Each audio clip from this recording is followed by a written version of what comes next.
Thank you very much to Professor Ahn for the kind introduction. Thanks to the organizers for the invitation to come here. This is my first time in Korea, and it's been a very great experience. When they originally invited me several months ago, I think the idea was that the TPP would be close to ratification in the U.S., if not already ratified, and everyone would want to hear about what was in it. And so I had a very detailed PowerPoint presentation ready to take you through all of these details, the e-commerce chapter, the state-owned enterprise chapter, the biologics provisions, all of these new and innovative trade agreement provisions. However, then came the U.S. election. We were all, I think, surprised by the result. The trade policy world has been turned upside down to a great extent, and all of a sudden, the option of passing the TPP maybe during the lame duck session of Congress or even earlier was out. The Obama administration quickly gave up on the TPP. And now we have Donald Trump, the president-elect, who said very negative things about the TPP during the campaign, now saying he will file a notification of intent to withdraw from the TPP on day one of his presidency. So for me, the immediate impact was this paper that I'd been writing about how Hillary Clinton could get the TPP passed had to be thrown out, and all of my PowerPoint slides had to be thrown out. So instead, the question I'll be addressing is what happens now to the TPP? Is it dead? Should we bury it? Is it in a coma? Can it be revived? Is it in purgatory, as the U.S. Trade Representative Mike Froman said recently?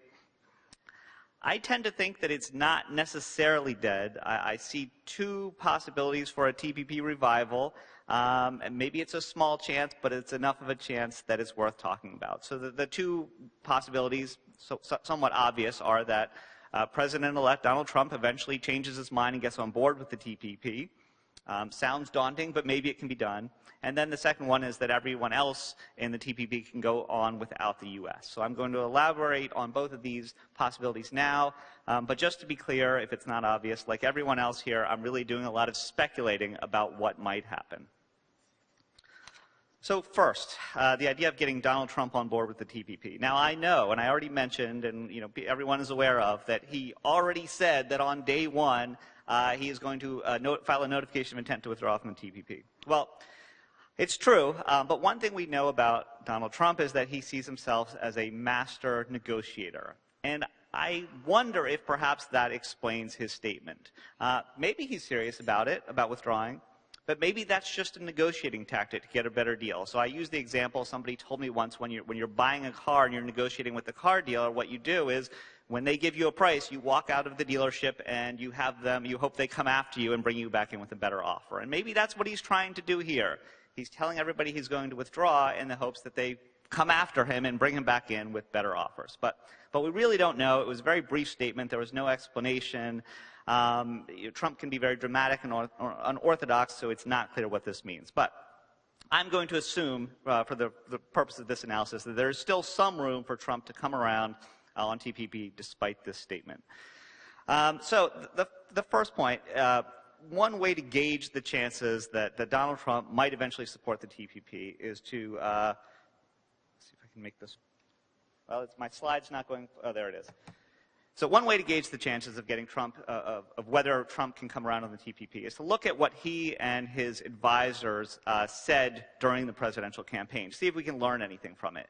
And I think what we see is there's some good and there's some bad in there. Mostly bad, but some good. So he has told us, and his advisors have told us, that they want trade deals. They just want better ones. They think that the U.S. trade negotiators do a bad job and that Trump and his team of negotiators could do a better job. So that's one thing.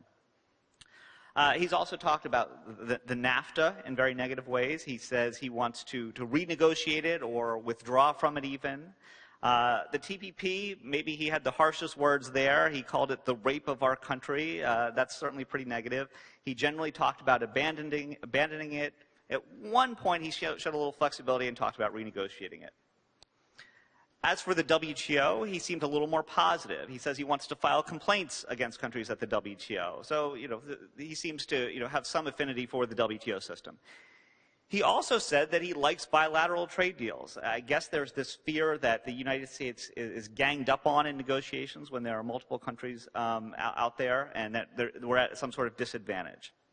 Now, the problem is, while we may be able to get a little meaning out of these statements. We get a few insights. There's a limit to what we can figure out because they said very little of substance. So when Donald Trump was pressed on what exactly he wanted to renegotiate in the NAFTA, he just went off in a different direction and didn't answer the question. I myself had a conversation with one of Trump's advisors about the NAFTA. I said, well, what do you want to renegotiate? And he mentioned this issue of value-added taxes, which is a long-standing trade issue, but it's not really a NAFTA issue. It's not a Mexico-specific issue. So as a result, we've got these past statements that he and his advisors have made, but we don't really have a good sense of what he would do with trade policy. The first clues, I think, will come with who he hires to run trade policy. And one thing they say in Washington a lot is personnel is policy. So I think what we need to do first, before we panic and give up on anything, is see who he hires for important positions at the U.S. Trade Representative's Office, National Security Council, the Council of Economic Advisors, the Commerce Department, the Treasury Department, the State Department. We need to look carefully at who he appoints to lead these agencies and also key deputy positions. And once these people are all in place, I think what we'll see then is kind of a battle for control of trade policy within the Trump administration. Now, Trump himself, I think it's pretty clear, has very protectionist instincts, generally speaking.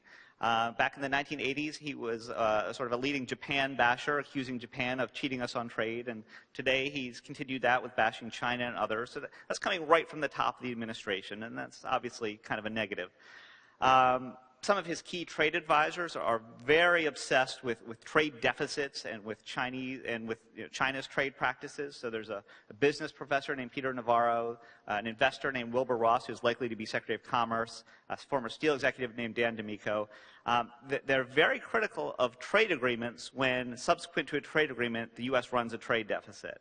And in contrast, they see that when there are trade surpluses, they think we've somehow won. So they point to the CAFTA, the Central American Free Trade Agreement, as a win for the U.S. because we run trade surpluses there. So that's sort of the protectionist side of the Trump team. But on the other hand, you also have some more general economic advisors who, for a while at least, have been free traders. Steve Moore, a well-known economist, Larry Kudlow, another economist. And then within his general policy advisors, you've seen that same split. You have his vice president, Mike Pence, who's been pro-trade. His chief of staff, Reince Priebus, I think is more moderate. But on the other side, you have people like Steve Bannon and Jeff Sessions, who are more economic nationalists. So you're going to have this battle within the Trump team. Beyond the core Trump political team, you're going to have other influences that are important as well. So, you're going to have at the U.S. Trade Representative's Office and other agencies these career government staffers who have, for years worked on these trade agreements and are pro-TPP and pro-trade. And they're going to have a voice in all this. And then also, you're going to have key Republican leaders in Congress who are pro-TPP and pro-trade. So the Speaker of the House, Paul Ryan, Senate Majority Leader Mitch McConnell, Senator Orrin Hatch. This is important because Trump may be unlikely to want to pick an intra-party fight over these issues. He needs to work with these Republican congressional leaders on other issues. It would be better for him if he weren't fighting with them about trade. Now, moving to the substance of the policies a bit, there are reasons for Donald Trump to support the TPP. First of all, it's just good policy. A number of economists, including the International Trade Commission, have studied the benefits of the TPP. And, there may be a range of estimates for how beneficial it will be, but I think the conclusion of most economists is the U.S. economy and the economies of other TPP parties will be better off by signing the TPP. So that should be at least a little bit persuasive. In addition, logically speaking, there's been a lot of talk about renegotiating NAFTA. But why renegotiate NAFTA when the TPP kind of is the renegotiation of NAFTA? For example, it redefines the labor rules that would apply between the U.S. and Mexico to have much stricter rules, much stronger rules. Along the same lines, once on the campaign trail, Donald Trump complained about the high beef tariffs that Japan imposed on U.S. exports. Well, the TPP helps deal with that. That's what the TPP is about. It's about bringing down high foreign tariffs. It's about stronger intellectual property protections, things that Donald Trump should like, I think, if somebody could explain it to him. In addition to being good policy, the TPP would also be good domestic politics. As I mentioned, this is a chance for the Trump administration to work together with the Republicans in Congress on trade, getting things done, getting things accomplished rather than fighting. And then beyond domestic politics, there's also international relations and foreign policy. So trade is not just about economic policy, it's about foreign policy too. We don't know yet what Donald Trump's foreign policy would look like, just like all of his other policies, but he may at some point decide that he wants to assert U.S. interests in Asia, as the U.S. government often does. He may fear Chinese influence there. Well, the TPP is a tool to address those issues. There are international relations aspects here. Our trading partners put a lot of effort into the TPP. They won't want to see all that effort wasted. We'd be letting them down if we abandon it, and they are already lobbying the Trump administration to continue on with the TPP. And if we don't go along with it, they may go off on their own and sign their own trade agreements, which would lead to barriers to U.S. exports. So there are lots of reasons to keep the TPP. Now, if Trump does come around on the TPP, he's not going to accept it as is. I think we know that. He's going to want some tweaks to it. I don't know how extensive these tweaks will be. It could be kind of substantial. So I've come up with a number of possibilities. There are probably others as well, of things that might need to be added to the TPP or rethought a bit. So first example is currency manipulation and exchange rates. The TPP, as it stands now, has this joint declaration on currency issues that involves transparency and reporting and dialogue. Something more might be needed to satisfy the Trump administration. There have been a variety of proposals that have been put out there over the years for binding obligations. He may decide to push one of these. Another issue I referred to earlier is value-added taxes. This issue has a long history. Countries with value-added taxes impose a tax on imports and exempt exports from the tax. This strikes some people in the U.S. as being unfair to U.S. companies. And there have been various remedies for this proposed over the years, modifications to the U.S. income tax, but they were found to violate WTO rules.